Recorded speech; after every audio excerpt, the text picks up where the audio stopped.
ভালোবাসা সুন্দর যদি মানুষটা সঠিক হয়। কারণ প্রত্যেকটা ছেলে ভালোবাসে মন থেকে, বাট প্রত্যেকটা মেয়েও ভালোবাসে মন থেকে। কিছু ভালোবাসা পূর্ণতা পায় দুইজনের চেষ্টা থাকার কারণে, আবার কিছু ভালোবাসা পূর্ণতা না পাওয়ার কারণ হইছে দুইজনই বুঝে, ফ্যামিলি বোঝে না।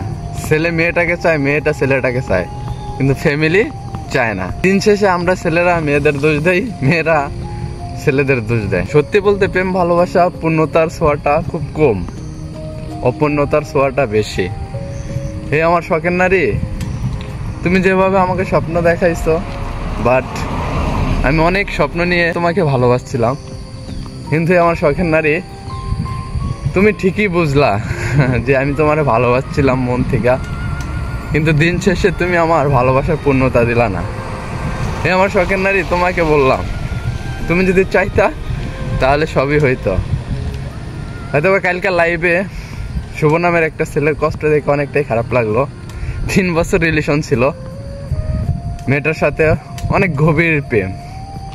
একটা সময় আইসা মেয়েটা অন্য একটা ছেলের সাথে কথা বলে না। এই জিনিসগুলো যখন দেখি না, তখন অনেকটাই খারাপ লাগে। ভালোবাসতে যদি নাই পারো তাহলে কেন আসো ভালোবাসার স্বপ্ন দেখাইতে? কারণ একটা ছেলে রিয়াল লাভ যখন করে, তখন ওই ছেলেটা যখন ধোকা খায়, তখন ওই ছেলেটাই বোঝে। এগুলো মরব তোমরা কখনো বুঝবে না।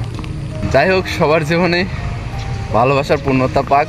আর যারা ভালোবাসা ব্যর্থ হয়েছেন, আমি মনে করি প্রেম ভালোবাসা তারা না জড়ানোই ভালো।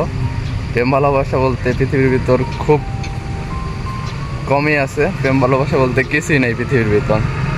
ভালোবাসা প্রেমের পিছনে না ধরে টাকার পিছনে দৌড়ান, সবচেয়ে ভালো হইব। আর লাইফে টাকা থাকলেই সব হয়। সবাই ভালো থাকুন, সুস্থ থাকবেন। আল্লাহ হাফেজ।